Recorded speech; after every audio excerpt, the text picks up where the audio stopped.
මට මේකෙන් කෑමක් හදලා දෙනවද? හා දෙන්නකො නංගි හදලා දෙන්න.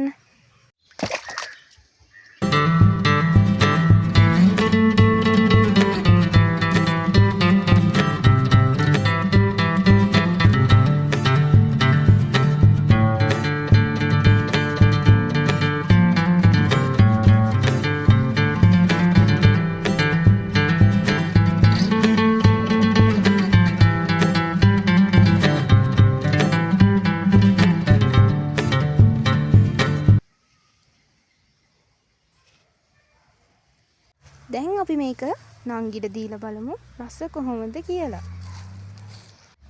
නංගි ඔයාගේ කෑම එක අනේ කාලා බලන්නකො රස කොහොමද කියලා. රහයි.